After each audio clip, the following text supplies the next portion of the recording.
parler beaucoup, manger l'argent, voyager beaucoup seulement, mais travailler beaucoup, créer des choses, emploi des jeunes, non, non, non. Les dirigeants africains, les dirigeants sont comme ça. Les grandes gueules. Très heureux de vous retrouver évidemment ce matin. Merci de votre fidélité. Bonjour. Bienvenue sur Radio Espace, sur Espace TV, mesdames et messieurs, ensemble jusqu'au port de 11h. Vous aider à mieux comprendre l'actualité. C'est ce que nous essayons de faire. C'est ce que nous faisons d'ailleurs sur cette antenne depuis plus de 10 ans en Guinée. Merci à vous tous à l'international. Merci à vous qui nous rejoignez du côté de Beila. Vous nous regardez là évidemment sur Espace TV. Merci à ceux qui nous rejoignent également du côté de Kerouané. Bienvenue à vous tous, mesdames et messieurs. Plusieurs mois cependant s'offrent à vous pour interagir sur nos sujets. Ça, vous partez sur Twitter, hashtag Espace GG, sinon le numéro de téléphone qui s'affiche juste en bas de l'écran, le 00224 657 39 13 13. Avec plaisir, nous allons prendre en compte vos messages dans cette émission Les GG sur Radio Espace Guinée. À la une, on s'intéresse à l'actualité. L'exploitation minière fait de nouvelles victimes à Kouroussa. 2 morts et 8 blessés. C'est le bilan des violences du samedi dernier. Depuis des mois, donc, les exploitants locaux se disputent un site situé donc à 5 km de la commune urbaine avec Kouroussa Mining. Kouroussa Mining, c'est bien cela. Donc, cette société qui s'engage à extraire l'or de la préfecture n'a encore entamé ses activités, mais déjà sa présence évidemment est mal accueillie au sein de la population, donc au sein d'une population dont l'une des activités principales demeure l'extraction de l'or, alors que les autorités ont décidé de suspendre toute activité sur une des parties du bloc litigieux. Les jeunes mineurs qui ont conduit donc la protestation du week-end dernier ont noté l'arrivée et le travail donc des étrangers. Pour comprendre donc le sujet, nous allons tour à tour donc ce matin joindre du côté de Kouroussa Lansine Keïta, il est le représentant donc des mineurs, Suleiman Keïta, préfet de Kouroussa, et Ali Bateban Kondé, conseiller communal, président de la commission carrière, donc ils seront en direct ce matin dans cette émission. D'autres sujets viendront s'ajouter à tout ceci, mesdames et messieurs, pour votre plus grand bonheur, avec l'équipe du jour. Bienvenue, El Chocolate, bonjour. Nom de Bossou, de Lola, de quoi, de Kanka, de Nabaya, oui. Des zones minières, Kerouané. Oui. Ah non, mais il a senti de la poussière. Mais c'est ça les vrais gens. Évidemment. Il faut humer tout cela, le sol chaud de Nabaya et tout ça. Bienvenue. Et nos singes, j'espère qu'ils se portent bien, nos chimpanzés. Très nos chimpanzés se portent très bien. Se portent très bien. Ouais. Merci beaucoup. Voilà. Allez, félicitations, El Chocolaté. Hein. Oui, c'est bébé pas boom. Ici seulement qu'on est numéro 10 dans le studio. Mais quand vous... quand vous félicitations. Merci, quand vous faites un travail, bien. Il faudrait bien que le résultat sorte en plein jour. Évidemment. Et je trouve qu'il y a un bébé boom au groupe Adafo Média. Oui. Il faut une enquête aussi très sérieuse là-dessus. Oui. Il y a une succession de naissances. Tu vas enquêter. Ouais, peut-être que vous êtes consulté un petit peu parce que Babila et toi, je sais très bien. Babila, Lamine Diallo, depuis début de naissance. Mo Diaby, Alassane Sako. Mais je dis, mais c'est extraordinaire. Il y a quelque chose, soit on a pris la même pilule au même moment, ou... Il y a quelque chose qui se passe. Bonjour, Moussa. Bonjour Lamine, c'est un des périodes. Il faut repérer, c'est un des périodes, ça arrive au même moment. Donc, visez 2 ans plus tard, vous allez voir. Bienvenue, Jacques Léva, bonjour. Bonjour Lamine et bonjour à tous. Bonjour, mon cher Ahmed Kourouma, bienvenue, bonjour. Galé.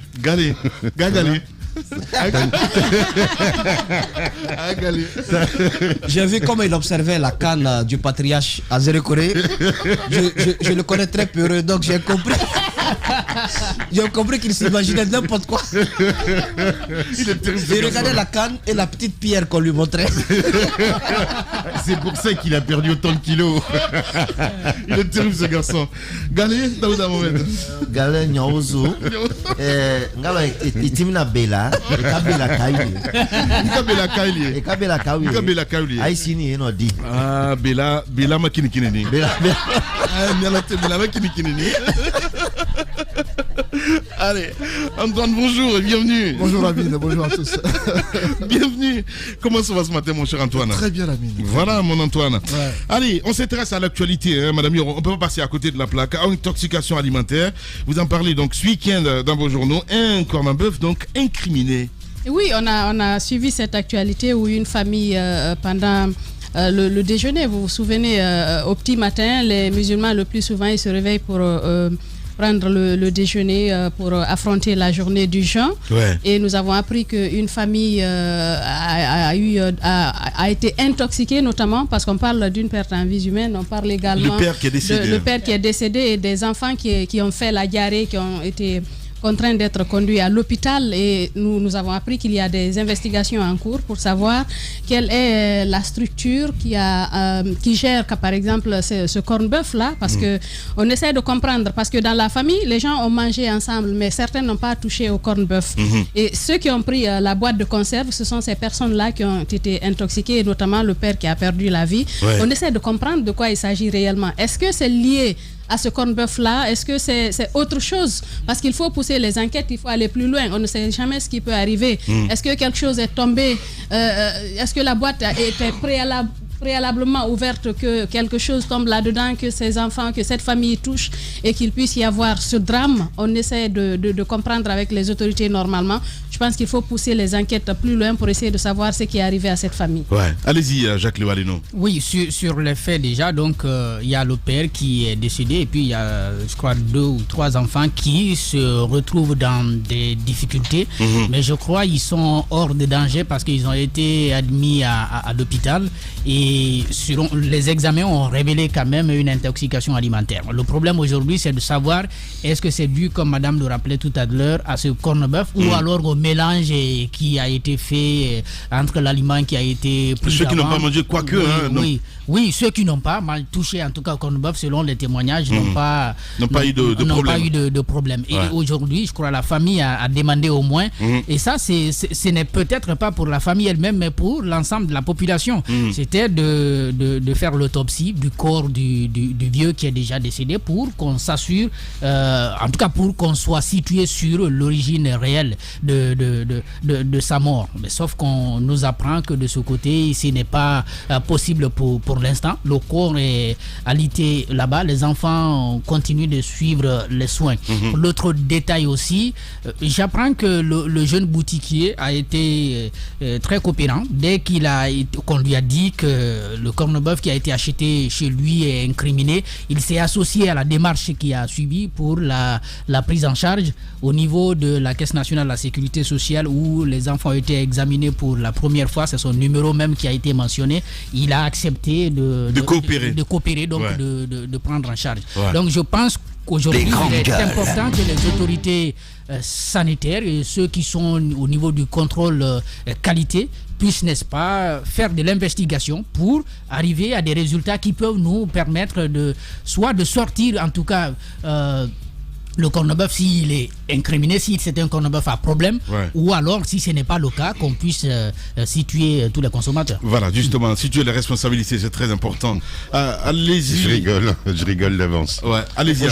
Non mais c'est-à-dire que mon cher Jacques, tu viens de prêcher dans le désert, malheureusement. Pourquoi? Mais parce que si les autorités sanitaires, si chacun faisait son travail, il y a certaines choses, honnêtement, que je vois dans les marchés qui ne rentreraient pas dans ce pays. Je suis parfaitement d'accord. Tu rentres dans des magasins, tu vois des denrées alimentaires périmées depuis 1, 2, 3 mois. J'ai vu récemment à Madina des médicaments qui dataient des années Oura. Donc ça veut dire que toute la chaîne, en fait, qui devrait veiller à notre sécurité alimentaire, sanitaire, ne fonctionne pas.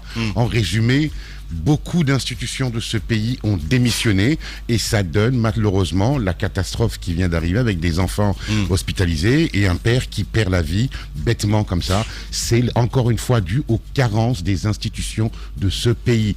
Personne ne fait le travail pour lequel il est payé. Il y a des veilles sanitaires, il y a des institutions. En fait, le pays regorge d'instituts. On a toutes les clés en main, mais personne ne fait son boulot. Voilà. Et personne ne se bouge. Tu fais bien de le signaler. Non, mais que je te dise la vérité, personne ne se bouge. Tu fais bien de le signaler, parce que le reportage que j'ai regardé à la télé hier disait que même l'autopsie, en fait, il faut peut-être attendre du côté de Dakar. Enfin, voilà. Je comprends rien du tout, en fait. Alors qu'on a des médecins, des grands cœurs. On a des médecins qui seraient capables de faire des autopsies, mais c'est un laisser-aller général, une espèce de démission collective, et c'est insupportable. Alors, je ne cesse de râler ici, de dire des vérités, et des vérités qui font mal, ou que les gens n'aiment pas, mais la vérité, c'est que les instances, les institutions de ce pays qui sont chargées, encore une fois, on parlait la dernière fois des médicaments, on a quand même un médicament qui est consommé qu'en Guinée, et il faut quand même, et ça passe comme lettre à la poste. Moussa l'a dit la dernière fois, un médicament qui n'est pas homologué par l'OMS, qui n'est vendu qu'en Guinée, et ça passe comme lettre à la poste. Le ministère de la Santé, je te fais le pari, je te fais le pari qu'ils n'ont fait aucune enquête, je te fais le pari maintenant avec Jacques que cette histoire va passer comme lettre à la poste, que le pauvre vieux a perdu la vue pour rien, et que dans un mois, dans 2 mois, on va reparler de la même chose, malheureusement. Allez, Ahmed Kourouma, très amer ce matin, hein. Allez-y, mon cher Antoine. J'ai suivi avec intérêt cette actualité. D'abord, je m'incline pieusement devant la mémoire de ce vieil homme qui a perdu la vie. Mais encore une fois, dans ce pays, sur cette histoire, on est allé vite en besogne, malheureusement. Et je crains dans cette action, qu'on ait fait du mal à une entité. Pourquoi tu dis ça, Antoine? Mais si, écoutez ce que je vais dire. Oui. Ce corps de bœuf dont on parle, qui est importé par une entité, je me dis qu'il fallait attendre d'avoir les résultats de l'autopsie pour les incriminer. Avant d'incriminer, ok. Pour les incriminer. Ouais. Supposons que l'autopsie révèle que ce n'est pas le corned-beef qui est à l'origine de la mort du vieux. Comme par magie. T'as écouté Jacques quand même. Non, supposons. Tous qui n'ont pas consommé, tous qui n'ont pas touché. Mais comment ça, la mine, Antoine? Mais non, je comprends très bien que tu veux tout prendre le contresens. Pas du tout. Antoine, réveille-toi à un moment donné. Raisonnable. Mais alors là, pas du tout. Là, sur ce point-là, alors là, pas du tout. Je suis désolé. En plein mois de Ramadan, la mine, on mange beaucoup de choses dans ce pays. Oui. Lorsque l'heure du déjeuner arrive, faites le tour un peu des familles. Je ne dis pas que tout le monde mange la même chose, mais certains parfois font dans l'excès dans la consommation. Certains font des mélanges parfois hétérogènes qui parfois ne sont pas assimilables. Ça se fait souvent qu'on dise que mais dans ce cas, Antoine, est-ce que je ne sais pas. Tu n'es pas un médecin, Antoine. Je ne sais pas quelle est la composition des aliments consommés. Mais à mon avis, ce corned-beef là, ce n'est pas arrivé en Guinée que maintenant.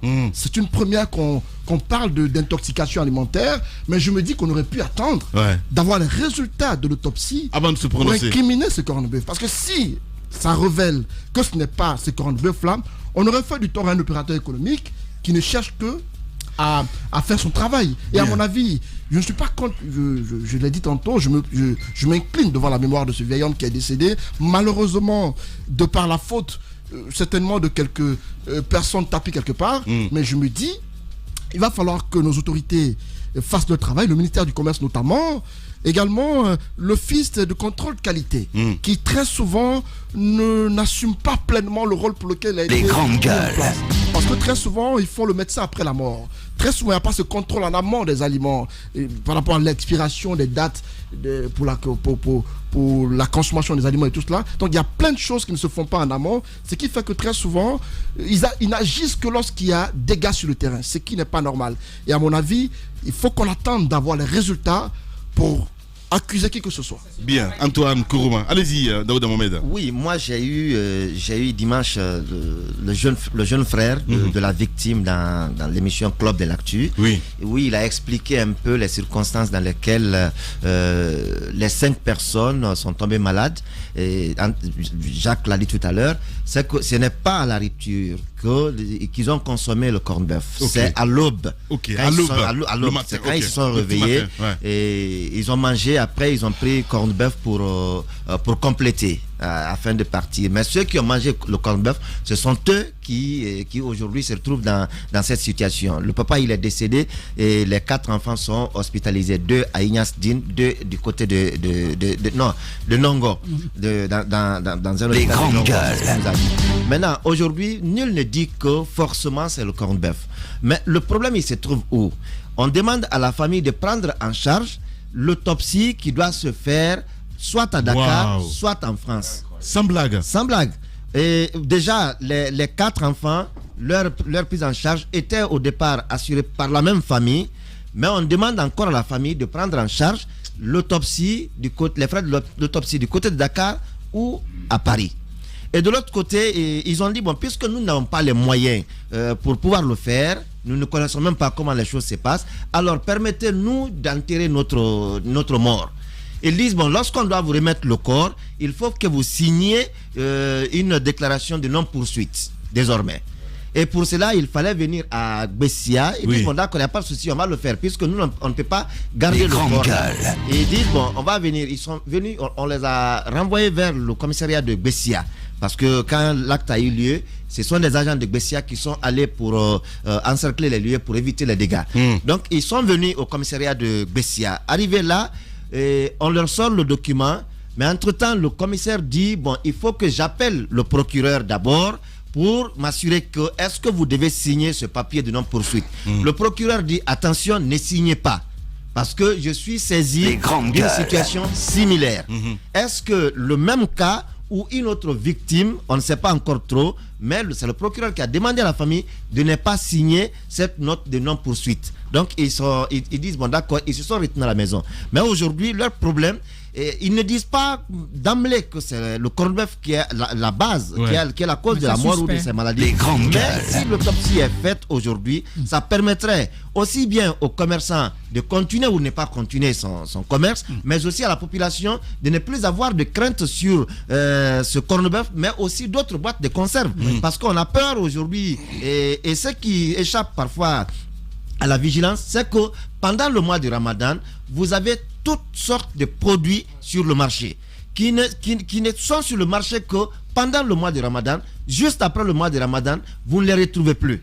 On se pose la question de savoir d'où viennent ces produits et pourquoi c'est seulement à cette période de grande consommation qu'on met ces produits sur le marché, et après le mois, on ne les revoit plus. Bien, allez-y mon cher MMS. Bon, moi, je trouve quand même que, à l'âme de la victime, il y a un premier constat, c'est que les médecins qui ont reçu le corps attestent qu'il est décédé des suites d'une intoxication alimentaire.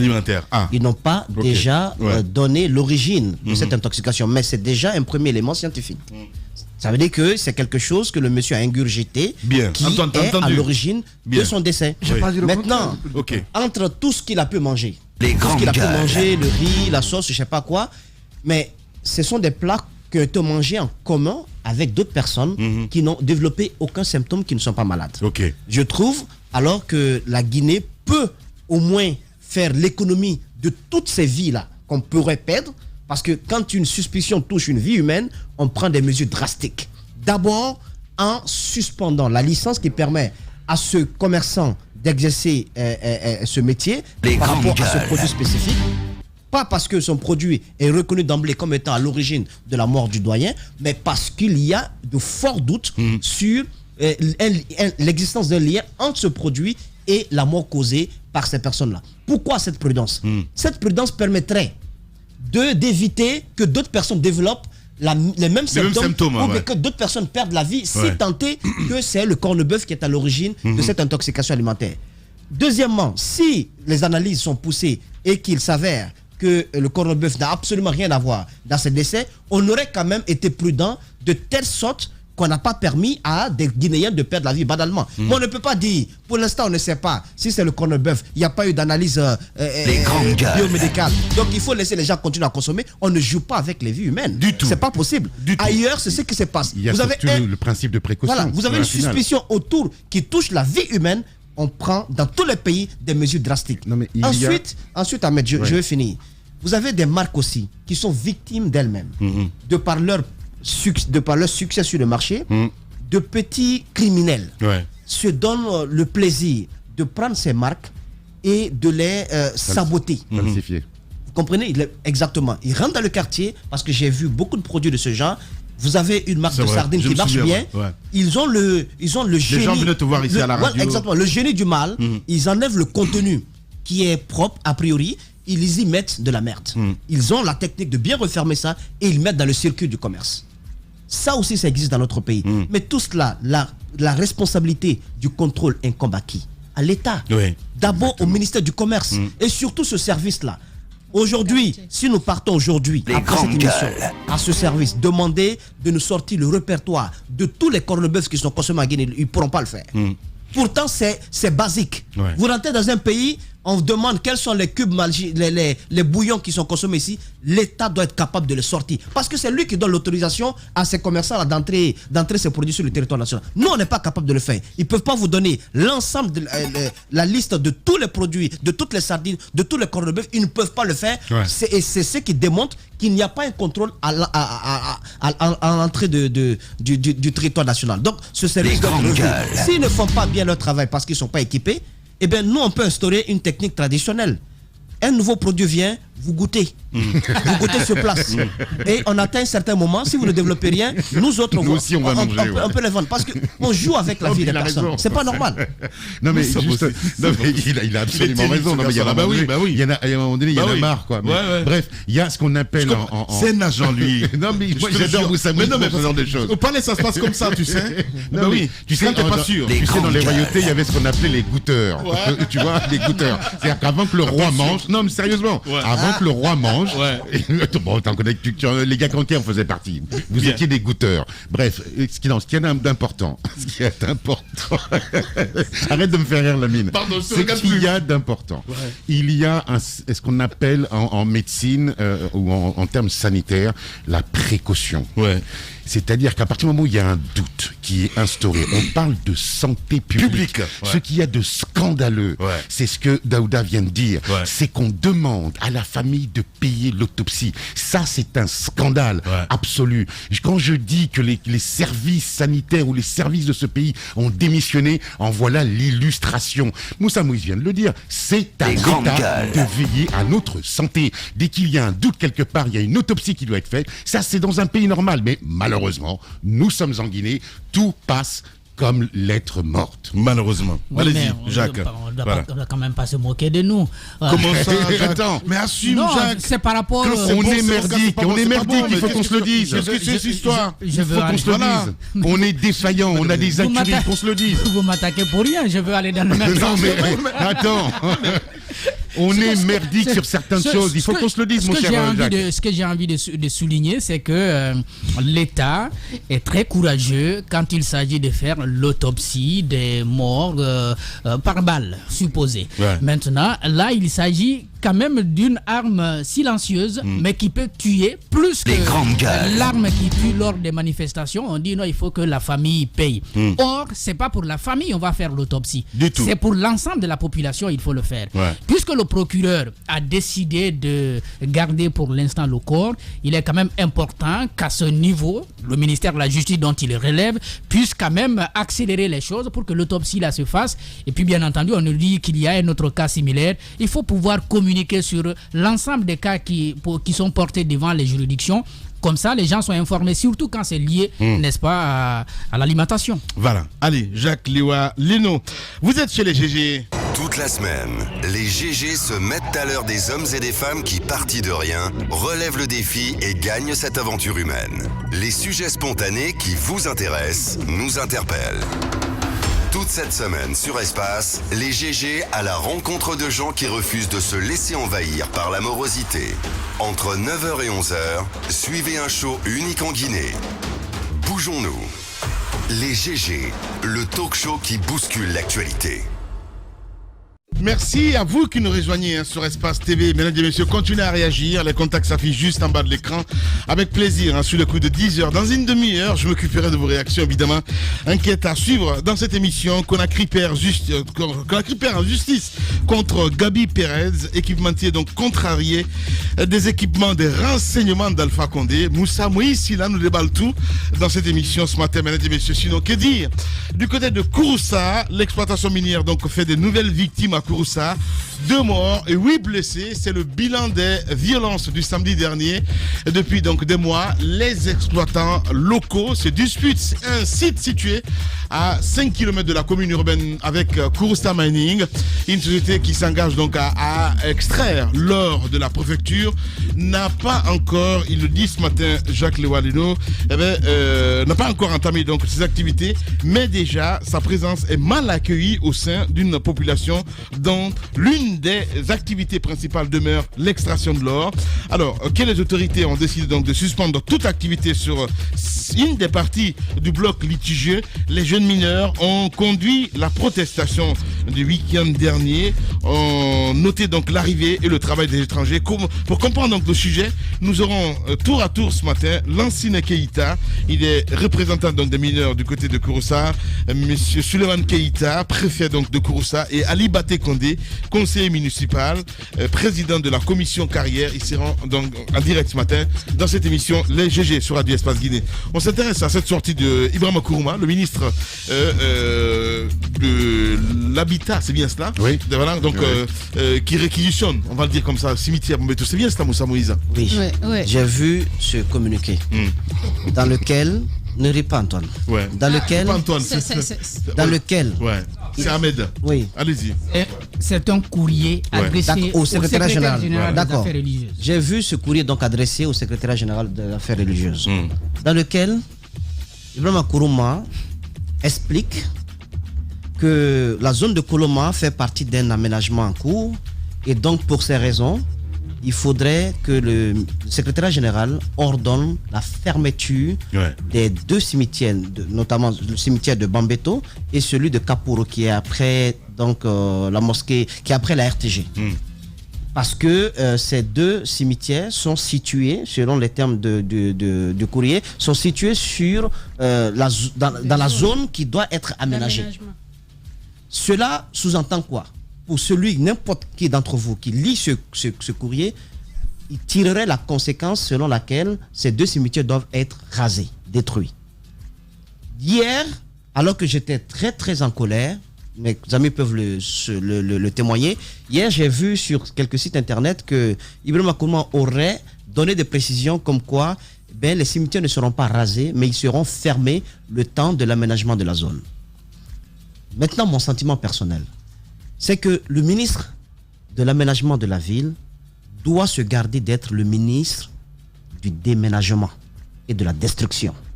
Alors que nous n'avons pas fini de trouver le coupable de la destruction sauvage des bâtiments, des maisons, des étalages, des pauvres citoyens, alors que nous cherchons celui qui a donné l'ordre, voilà qu'il veut aller harceler les morts. Je trouve que c'est cynique. C'est cynique. On ne peut pas pousser le bouchon jusqu'à ce point. Même la fermeture de cimetières, ce n'est pas raisonnable. À plus forte raison, les raser. Et si ils comptent les raser, je pense qu'ils vont raser des vivants aussi. Ça, il faut que cela soit clair.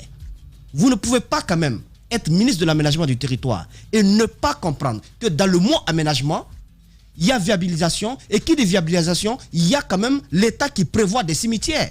Nous sommes dans le monde des vivants. Mais le monde des vivants part avec le monde des morts. Vous aurez beau construire des immeubles, donner des parcelles, des domaines à des sociétés privées sur le site de Koloma, mais prévoyez à côté des cimetières, puisque tous ceux qui vont y habiter vont mourir un jour.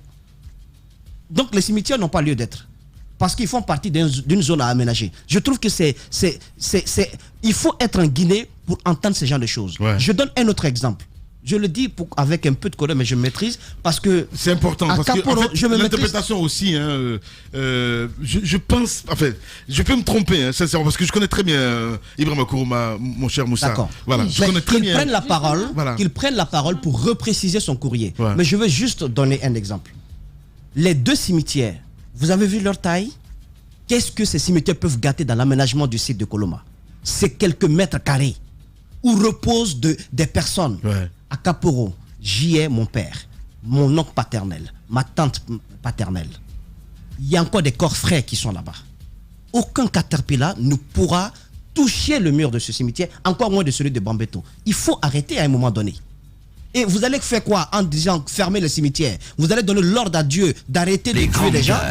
Non. Vous allez donner l'ordre à Dieu d'arrêter que la mort arrête de suivre son chemin. Donc monsieur le ministre a ce don. Je te rassure, Moussa Moïse. Je trouve que nous sommes en train d'aller très loin dans cette histoire de démolition. Je pense que c'est important. Ils n'ont pas le droit. Ils n'ont pas ce droit.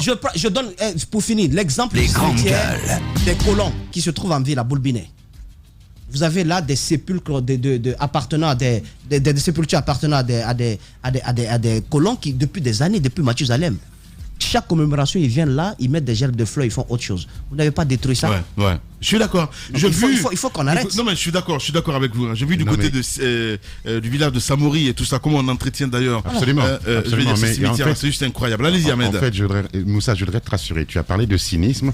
Malheureusement, parfois, la politique, c'est du cynisme. C'est-à-dire que ce que le ministre vient de faire. Ce point quand même. Mais non, attends, je vais t'expliquer. Non, mais je vais t'expliquer. Les morts, très simple. On doit les respecter. C'est très simple. Voilà. Les cimetières relèvent de l'utilité publique. Donc, nul ministre, au niveau de la loi, n'a le droit non seulement de les fermer, et encore moins de demander leur destruction. Ça, c'est la loi. Les cimetières, c'est public, c'est l'utilité publique. Ok. Puis ensuite, Moussa vient de le dire. C'est-à-dire le cynisme est poussé à telle enseigne que, tu sais, en politique, on appelle ça allumer un contre-feu. C'est-à-dire qu'on est en train de chercher effectivement le coupable de celui qui a ordonné ou pas la destruction des biens publics, dont le discours du Premier ministre, qui, je le répète, a dit qu'il ne savait pas qui avait donné l'ordre. Donc on est en train de chercher ce coupable-là, et le ministère ou le ministre, je n'en sais rien, allume ce que tout le monde sait faire en politique, un contre-feu. Et effectivement, là, ça atteint l'innommable. J'espère bien. Et j'entends bien qu'on est quand même dans un pays... Oui, mais j'espère bien qu'on est dans un pays à minima civilisé, où on va pas aller mettre des catapillas pour déterrer nos morts. Je n'ose pas imaginer une seule seconde qu'on puisse pousser le cynisme jusque-là. Parce que alors là, pour le coup, là où tes parents sont en des grandes gueules, ils vont nous trouver sur leur chemin. Parce qu'il y a des choses qu'on ne fait pas. Du tout. Pas du tout. Allez-y, Madame Hiro. Je vais lire une partie en tout cas de cette édification, pas du communiqué. Quand il est revenu pour préciser, le ministre dit que c'est une fermeture momentanée. Les cimetières ne vont pas être rasés. Comme il y a des travaux en cours sur le site, il faut les fermer momentanément pour permettre à l'État de faire les travaux en toute sécurité. Mais ce qui est hallucinant, vous ne pouvez pas. Il faut opposer à cela. Je n'ai pas fini. Non, je sais, il faut opposer à cela ce qu'il a dit dans le courrier sur les mêmes lieux. Il dit. C'est justement ce qu'il a dit dans le premier courrier. Il dit que les sites sont dans des zones d'aménagement concertées. Dont la vocation est différente de celle de ces lieux.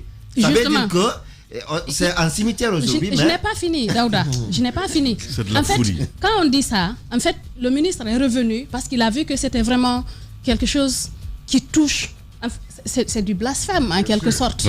On ne touche pas à un cimetière. Du tout. Je ne peux pas comprendre. Vous savez, des gens qui sont inhumés là-bas sont des gens qui habitaient Kapororaï, dont les maisons étaient démolies. Donc je peux dire que c'est des gens qui ne dorment pas en paix. Parce que c'est des gens qui ont laissé des familles dans des maisons. Ces maisons ont été rasées. Les familles se sont dispersées. D'aucuns sont rentrés au village. Moi, je peux dire que Kapororaï, c'est le quartier de mon enfance parce que mon oncle était là avec toute sa famille et tout. Le monsieur est décédé, soi-disant, il a travaillé toute sa vie. Il a laissé sa famille en sécurité. Mais je vous dis, ils sont venus tout démolir. Je me suis arrêtée, j'ai regardé cela. C'est incroyable à quel point l'État ailleurs, quand ils démolissent, ils viennent d'abord, ils mènent des enquêtes, ils recasent avant de démolir. Mais les gens se sont arrêtés pour voir l'investissement de toute une vie détruit comme cela, dans le néant. Ça n'a pas suffi. Les gens sont morts, ils sont enterrés quelque part. Vous voulez toucher à cela aussi. Vous voulez raser cela. Vous voulez mettre des choses là-dessus, construire. C'est même ce qu'on va construire là-dessus. Je ne sais pas si quelqu'un va se hasarder à aller habiter là-bas. Parce que l'intéressé sera hanté. À plus forte, nous sommes dans un pays de croyants. Il ne faudrait pas qu'on pousse le cynisme jusqu'à un certain niveau. Ce n'est pas possible. Parce que ce qui a été dit dans le dernier document que je viens de lire est tout à fait opposé. Parce que dans le premier courrier, on dit clairement que ces zones n'ont pas pour vocation d'abriter des cimetières.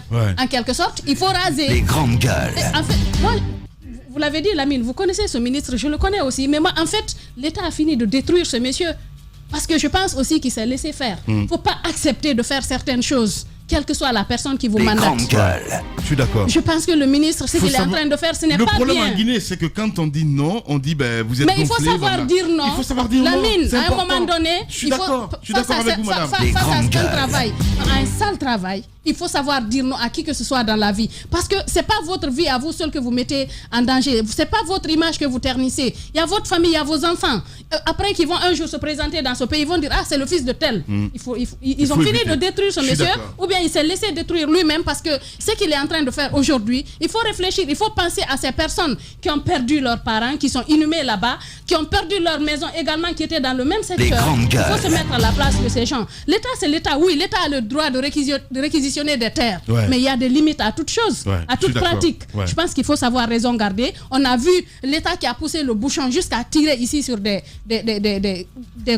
cercueils. À un moment donné, au même endroit. Je me dis que si on a fait ça, si on a osé tirer sur des véhicules qui ont des cercueils, on peut aller on peut faire du n'importe quoi, mais quand même, sachant raison garder. Ouais, c'est bien dit. Allez-y, mon cher Jacques. On doit pouvoir se fixer des limites pour des raisons morales et humaines. Je parle même pas de la religion parce que peut-être on se dit religieux, mais nous ne croyons pas. Mais pour un problème moral, on ne doit fermer un cimetière même pour 10 minutes. C'est pas à dire on va fermer momentanément, parce que dans un premier courrier, vous êtes assez clair, vous dites on va fermer parce que ce n'était pas destiné à des cimetières. Et puisque ça relève du site directionnel de Koloma, donc il faut tout naturellement fermer parce qu'il a bien indiqué au départ, les routes pourraient y passer, les éclairages publics. Il y a beaucoup d'autres activités qui pouvaient être entreprises pour permettre à ce que le site soit vraiment bien fait. Quand on revient pour repréciser, alors que vous avez fait un courrier au départ, faites un communiqué. Ce n'est pas une interview qu'il faut accorder. Faites un communiqué pour repréciser. Et je voudrais que ce qu'il a commencé et que je constate comme un recul soit un recul véritable, qu'il renonce, mais là, véritablement à ce qu'il entend, n'est-ce pas, entreprendre sur le terrain. Pour lui, pour sa famille politique et peut-être même sa famille tout court. Parce qu'on ne peut pas accepter que là où les parents des compatriotes sont couchés, qu'on vienne y passer des caterpillars. On a des cimetières partout dans ce pays et je crois qu'il faut les protéger. Déjà, nous n'en avons pas suffisamment. Dans les quartiers, chaque jour, nous avons ces problèmes où des murs s'écroulent. Nos morts ne sont pas bien entretenus. Je crois tout simplement parce que ce n'est pas un sujet à analyser, il faut tout simplement y mettre un avis et dire au ministre de se ressaisir. Il a encore le temps de reculer et de reculer véritablement. Ouais, c'est bien dit, hein, Jacques Lévaleno. Allez-y, mon cher. Moi, je crois que cette interview accordée à nos confrères vient juste pour amadouer les gens ou pour détourner notre attention. Sinon, dans le courrier qui est officiel, tout est clair là. Et c'est dit, ces lieux n'étaient pas destinés au cimetière. Alors aujourd'hui qu'ils reviennent derrière dire que les cimetières ne seront pas touchés, on ferme juste parce que les machines doivent passer là, tel ou doit passer là. Je crois que ce n'est pas par une interview il doit passer, qu'il refasse un autre courrier destiné encore au même secrétaire général, des mains de qui la presse est rentrée en possession du courrier, pour savoir que ce n'est pas l'action qui va viser le cimetière. Mais de l'autre côté, ce qu'il y a à ressortir, je crois, on est allé avec la dénomination ministère de la ville et de l'aménagement du territoire, ça a commencé avec Ibrahim Bangoura. Ce sont des plans de travail qui étaient dressés depuis très longtemps. Mais Ibrahim Bangoura, vous avez vu, il n'a pas travaillé. Et il a commencé, mais vu l'intensité et la gravité des actions qui devaient être à la charge du ministère, il n'a pas continué. Il y a eu le ministre Luceni Camara qui est venu et il a effleuré un peu les travaux. On a vu sur la transversale aéroport Kipé et quelques endroits, mais il n'est pas aussi rentré en profondeur que Ibrahim Kourouma. Ibrahim Kourouma a trouvé que puisque c'est un fait de l'État, il faut exécuter quelles que soient les conséquences. Mais aujourd'hui, aller dans ces cimetières, aller les détruire, je crois que c'est encore très grave. Peut-être qu'on peut prendre des exemples. Hier, on en discutait avec d'autres confrères qui disaient que quand vous prenez le ministère de la communication, la RTG Boulbiné et d'autres services qui sont là, ils sont aujourd'hui érigés sur un cimetière musulman. Parce qu'à côté, il y a le cimetière chrétien où les colons sont couchés. Mais de l'autre côté, on nous apprend que c'est un cimetière qui était là, mais qui a été détruit pour avoir aujourd'hui là la RTG, mais aussi le ministère de la communication et autres. Mais est-ce que les réalités de cette époque sont les mêmes aujourd'hui? Quand on prend l'agglomération, c'est la vraie question. C'est la vraie question qu'on doit se poser aujourd'hui. Quand on prend le cas spécifique de Bambeto, quelles que soient les raisons, quelles que soient les motivations, tout de suite, lorsqu'on y touche, ce n'est plus l'action gouvernementale qui est vue, mais on verra derrière un acharnement politique. Un acharnement politique, parce que l'autre a dit que c'est, on veut faire disparaître la mémoire de Bambeto. Et ça, ce n'est pas que la mémoire de Bambeto, mais c'est aussi l'histoire, une partie de l'histoire de notre République. Bien. Daouda Mohamed Kamara. Moi, je suis un petit peu d'accord avec Ahmed Kourouma, voilà, parce que en politique, on a vu, pour l'instant, il n'y a pas de coupable. Moussa l'a dit, on va répéter, mais à voir un petit peu ce qui se passe, on se dit peut-être c'est le pléonisme, mon cher Antoine. Oui, c'est une répétition à laquelle on assiste. Mais c'est de nous la queue du poisson, en fait. Ce que je vais dire par rapport à ce sujet, ce que je ne comprends pas, sincèrement. Notre gouvernement, dans l'ensemble, souffre de ce qu'on appelle de professionnels en communication, malheureusement. Ouais. La plupart des faits dont on débat chaque matin ici, parlant de fautes gouvernementales, généralement, c'est lié à la communication. Pour ce qui se passe, il y a un souci véritable de communication. On adresse une lettre au secrétariat général du gouvernement des affaires religieuses pour une affaire qui concerne des populations sans pour autant les informer véritablement. La lettre est mise sur la place publique. Le ministre sort de rien pour repréciser ce qu'il est dans le communiqué. Ouais. Ce qui veut dire qu'il a lui-même constaté que dans son communiqué, il y a des choses qui ne vont pas. S'il sort de rien pour repréciser, ça signifie que lui-même n'assume pas le contenu du communiqué. Alors qu'il aurait pu, comme Jacques l'a rappelé, faire un communiqué adressé à tous les Guinéens, mais précisément à ceux qui l'ont dans la zone. La question que je vais poser ce matin, c'est si pendant 2 semaines, parce que c'est la précision qui est importante, c'est pendant 1 à 2 semaines, on va fermer ces cimetières. Pendant 2 semaines, où va-t-on enterrer les morts de Kaporo et de Bambeto? Si une personne perd un être qui lui est cher, où va-t-il l'enterrer? Dans sa cour ou dans la cour de Ibrahima Nkrumah? C'est la grosse question qu'il faut se poser parce que durant ces 2 semaines, l'État doit trouver un endroit où enterrer les morts désormais. Si ce n'est pas l'amateurisme, si ce n'est pas le cas, je me dis, mais tous les jours, on assiste à de la nouveauté dans ce pays. L'État, tous les jours, sera coupable de faits inimaginables. Il y a eu cette histoire de casse dont on n'a pas encore fini de parler, mais par après derrière, dans le même sillage, on revient avec une histoire de cimetière, avec une bourde monumentale de communication de la part de l'État. Je me dis qu'à ce niveau, il faudrait se ressaisir et revoir les méthodes sur le terrain par rapport à la communication que nous faisons. Il faudrait que l'État ou le gouvernement essaie un peu de se rapprocher des personnes qui connaissent la communication, mais sincèrement, Antoine, pour les aider à communiquer. Ils ne savent pas communiquer, la mine. Ils font tout dans l'amateurisme et ça leur tombe dessus. Non mais il y a quand même aujourd'hui techniquement, et excusez-moi, je comprends l'émotion qui est sur ce plateau et je suis vraiment de tout cœur avec vous, même si je n'ai pas une partie de ma famille qui est enterrée à Bambeto. Il ne faut pas toucher à ces endroits, mais quand même que monsieur le ministre sache qu'il y a aujourd'hui des techniques de voirie, d'urbanisation où on peut contourner un cimetière sans avoir besoin de le fermer. C'est mais vraiment n'importe quoi ce qui vient d'être fait. Même le courrier, c'est n'importe quoi. Il va falloir à un moment donné, excuse-moi Lamine, je finis juste. Une nation se reconnaît par le respect aussi qu'elle porte à ses morts, à ses lieux de culte et à ses grands hommes. Donc, on le cesse de le dire ici pour la culture. Donc, respectons nos morts. Monsieur le ministre, vous n'agissez pas comme Jacques, je rectifie ça, il n'agit pas au nom d'un parti politique, il agit au nom de l'État.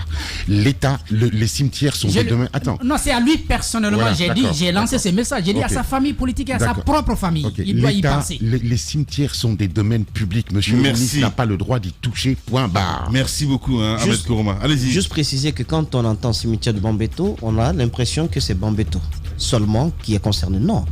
Partez de Dar Salam jusque derrière, en allant vers Amdalaï, toute cette grosse agglomération, quand il y a des décès, c'est dans ce cimetière qu'ils viennent. Idem pour Kaporo. C'est-à-dire que c'est toute la dimension là. Il faut quand même, on ne peut pas harceler les vivants jusqu'à leur dernier retranchement. C'est pas possible. Moussa Moïse Silla, dans la deuxième partie de l'émission, une enquête à suivre ce matin avec Moïse, évidemment. On parle des renseignements. Contrat sur les outils de renseignement. La Guinée condamnée donc par la CCI à Paris. Enquête donc de Moussa Moïse Silla à suivre dans cette émission. Et puis on ira ce matin aussi du côté de Kouroussa, d'où nous attendons donc nos interlocuteurs. À 10h, je m'occuperai de vos messages, mesdames et messieurs. Vous êtes chez les GG sur Radio Espace. Les grandes gueules sur Espace, c'est la représentativité de la diversité de la société guinéenne. Ils n'ont jamais peur de défendre leurs idées. Entre débats animés, accrochages et éclats de rire, 2 heures de talk-show pour parler, décrypter et débattre de l'actualité et des véritables préoccupations des Guinéens. de 9h à 11h sur Radio Espace et en simultané sur Espace TV.